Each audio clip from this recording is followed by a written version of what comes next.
Okej, jemi kthyer në studio, me mua është Gentriti, zjarrfeks në Prishtinë. Ai absolutisht ka zgjedhur një nga profesionet fisnike, më përzi shumë të madhe, por edhe i rrezikshëm. Do të flasim për punën dhe sfidat si zjarrfeks dhe po ashtu për një prej rasteve të fundit që ka ndodhur në Prishtinë. Gentrit, mirë se erdhe. Mirë se jeta. Faleminderit. Faleminderit për ftesën. Faleminderit shumë, natyrisht na ke ndëruar sot me prezencën këtu, shumë kënaqësi me të pas dhe me fol për këtë profesion sa fisnik, aq edhe të rrezikshëm, por dua ta nis bisedën me këtë të fundit, me këtë në Prishtinë. Kjo foto është nga kjo apo ndonjë rast tjetër? Është ky rasti i fundit që ka ndodhur në Prishtinë. Okej. Çka ndodhi Gentrit? Çka atë ditë? Këtu kanë një ndërtesë 8 kotëshe, ku thuja 2-3 kotët e fundit kanë qenë mbi ndërtim dhe pa shkaqe që nuk i dim, ka ndodhur një zjarr dhe aty kemi intervenuar. Po, natyrisht janë institucione që më pas e thon fjalën e fundit për arsyet, po si ishte si proces për ta ndaluar zjarrin, edhe është parë realisht për orë të tëra ka zgjatur, ka dalur edhe kryetari i Prishtinës më pas. Po, për normal puna e zjarrfiksit thuja çdo intervenim është i vështirë. Ne kemi edhe intervenime teknike, për këtë ka qenë me zjarr. Temperaturat janë të larta, tash e dim është edhe stina verës, janë temperaturat të larta edhe prej zjarrit. Po. Ka pas lodhje, po megjithatë ja kemi dalë. Po, besnik, më fal, sa është e rëndësishme Gentrit është që banorët keni arritur t'i largoni, ha? Po, banorët në AVKU. Kanë marrë trajtime, por gjithsesi. Po, trajtime veksuri janë në gjendje të mirë, kemi marrë informata që janë në gjendje të mirë. Po ashtu edhe zjarrfiksat kanë qenë 3 lëndum, por lëndime të lehta që janë normale në intervenime. Po, çfarë për shembull, nëse mund të dim, çfarë ju keni qenë nga ata që keni pas lëndime apo jo? Nuk keni pas asnjë lëndim. Okej. Po lëndime të lehta, ndoshta na i Po, lëndime që më pas duhet të marrë trajtime, po janë të lehta. Okej, na vjen shumë mirë që edhe banorët janë në gjendje të mirë shëndetësore, trajtimet i kanë marrë. Gentrit, për të nisur nga ajo kur vjes sinjali për një zjarr, çfarë ndjen një zjarrfiks? Po gjithmonë kem emocione, sepse kur nuk mundem me ditë me çka kena më përballë. Asnjë intervenim nuk është i njëjtë. Gjithmonë jemi me atë mendjen çfarë ka mrena, a ka persona, sepse për neve është numër 1 për me pështu jetë. Pastaj të mirat materiale, pasuritë e qytetarëve, mirat natyrore, kështu me radhë. Po gjithmonë të shkojmë vend ngjarje se kemi një farë. Po, është një lloj frike, çka ju pret, ha? Frikën se menojnë, ashtu me thonë drejtën, veç me kry punën, pa lëndime, si zjarrfiksa po ashtu edhe qytetarëve, sepse jemi në shërbim tyne, po me pështu sa më shumë, sidomos jetët e njerëzve. Jetët e njerëzve, po. Ajo është kryesore në radhë të parë. Tash sa vite je në këtë punë, Gentrit? Në fillim këtij muaji që po vjen i bëj 1 vit e 6 muaj. 1 vit. Si ka qenë ky vit dhe këta muaj? Një moment të vështirë mbasi që e ke pasur, më të vështirë gjatë kësaj periudhe dhe një moment tjetër që ti je ndjek krenar me këtë zgjedhje që ke bërë? Moment i vështirë, mëna me të cek që ka qenë, e kem pasur një rast të zona industriale, pa të marrë flakë objekti EPK-s, aty ka qenë temperatura shumë e lartë, edhe prej objektit të deri aty nuk është shumë larg, por kur kemi shku aty vetëm i ke shi flaka dhe fatkeqësisht s'kemi mujtur për ta kry komplet. Por fatmirësisht për kësaj që s'ka pas jetat njerëzve të humbura, edhe ky i fundit që ka ndodhur, u konë i lodhshëm, temperaturat larta, sa i përket për krenari është çdo intervenim, sepse momente kur e kryen, falenderojnë qytetarët, është një lloj krenarie që s'puna për shkru, si për mua, pra ashtu edhe kolegët e mi. Shumë mirë, Gentrit.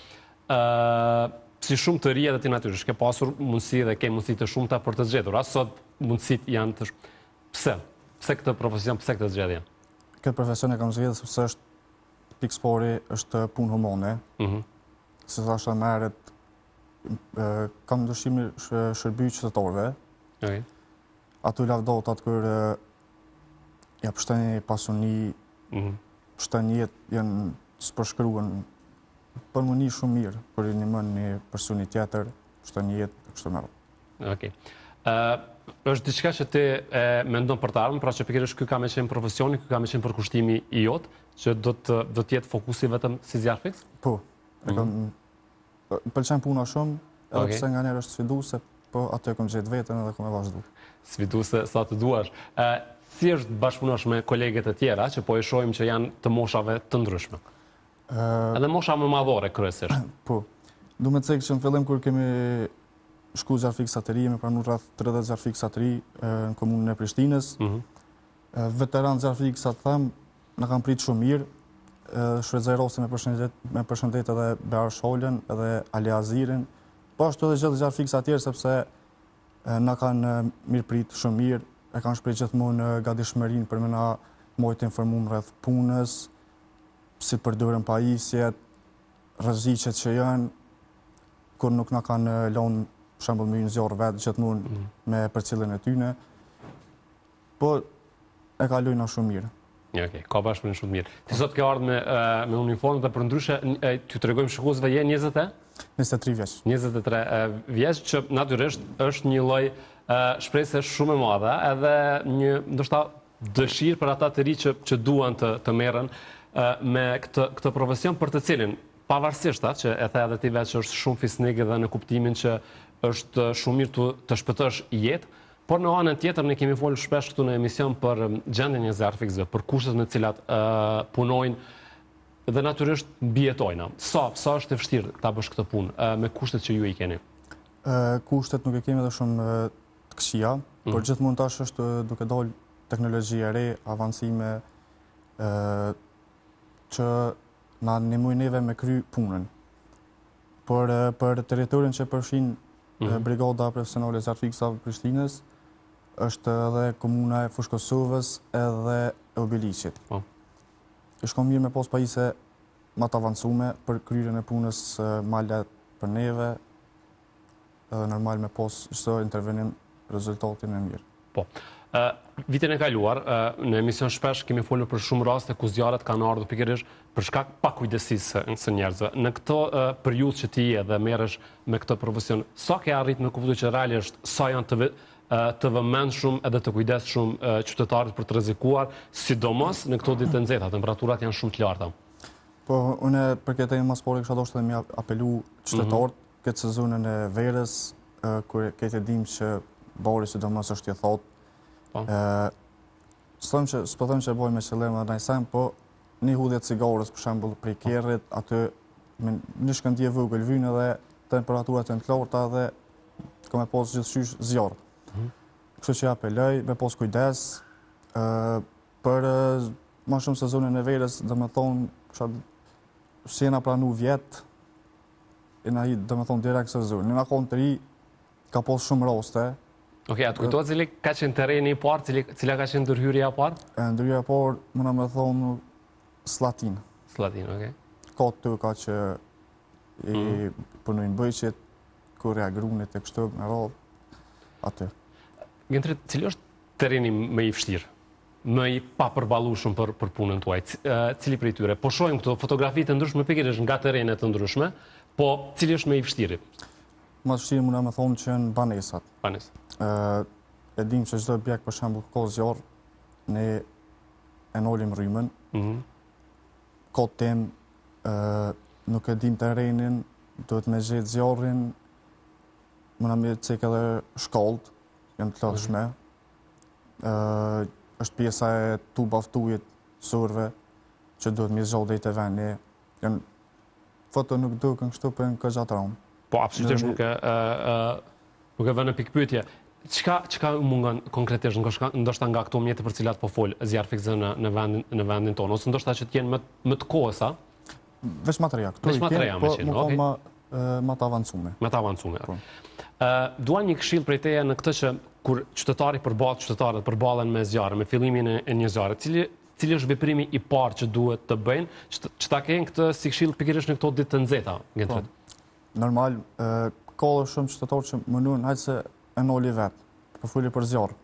Është mirë gjithmonë me thirrë organet kompetente, që për shembull kur ka zjarr në aty neve. Numrin e kemi 193, shumë qytetarë edhe. Po instinktivisht vjen që realisht ndërhysh vetë, mundohesh me bë diçka. Po, vjen, po është mirë me na njoftu neve, na e dim punën, e dim hopat që do të më marr, sepse më nuk ka edhe fatalitet për të. Po. A merrni ankesa që nuk arrini me kohë, do më thonë në këtë pikë sa, se dëgjojmë ndonjëherë edhe kritika dhe pak nërësi të qytetarëve. Qa ke vrejt? Nuk marrëm shumë ankesa, sepse gjithmonë mri me kur. Po, ka raste për shembull shëdim, ora 4-5 Prishtinë është ka shumë kolona. Shumë ngarkuar, po. Edhe i falenderoj qytetarët me atë sa kanë mundësi që na hapin rrugën për shëdimin në rrugë të ngushta. Automjetet e zjarfiksav janë pak më të mëdhej, por megjithatë na e bojmë punën sa më shpejt më konë e mundur më konë vend ngjarjes. Sot zgjat rruga, nuk mundem me ditë, po në 90 minuta mundem më konë ku do të Prishtinë. Po gjithsesi urojmë shumë që mos të kemi një situatë kurse vitin e kaluar gjatë verës, sidomos. Okej, këtu ku je? Këtu jam Se ti komentu pak fotot. Nëse edhe s'është problema, nëse nuk të kujtohet se mu i me marrë për mend që... Ka pas veshime shumë, ke pas shumë nuk është të më kujtu, po ka pas shira të reshura, kemi shku për ti Carlos të ka pasur vetura që kanë ngec, jënë bloku familjarët për shpijat e tyre. Fotografi fletë shumë, me qenë ka edhe shumë afer. Kjo është në lasën e fundit që të regova të porku i qytetit, këto është mase kena kryu intervenimin. Gjendri, duhet plus në fund pak edhe për këtë që si familja jote e përballon këtë punën tënde, duke ditur rrezikshmërinë, sa janë të lidhur dhe të shqetësuar. Shqetësum janë, se normal nuk e kemi një punë të lehtë, po e kanë kuptuar ata që... Sa shpesh të marrin telefon gjatë ditës? Sidomos nona, shënën tuja çdo një orë, apat në rast, ku i është, janë të interesu normal, shqetësuan, po thash, e kemë ekipën e mirë dhe jem koordinum se jeta e një zjarfikse në bështetet e zjarfikse tjetër. Të me thonë, e mirë kjo, po. Atë ka dalë ashtu si që kishe menduar në praktik, kjo punë? Ma shumë kësha thonë që jo, sepse më nëshme mësu teori e kështë, për kër përballësh vetë me temperaturat, e den çfarë rreziku mundet më pas besoj. Po, ndryshe është praktika e vërtet. Indret, unë falenderoj edhe një herë që erdhe. Të uroj ty punë në barë, uroj që ti dhe të gjithë kolegët ti keni kushtet e duhura për cilat edhe folum, të kohës natyrisht që ta bëjnë më të lehtë këtë ndërhyrje, natyrisht që edhe qytetarëve të kenë shumë kujdes, për fund po patë diçka je i lirë. Që i përshëndet gjithë. Okej, për ndryshe është intervista e parë e Gentritit dhe ja dole shumë mirë, kështu që bravo, falenderit shumë. Falenderit juve. Dhe me këtë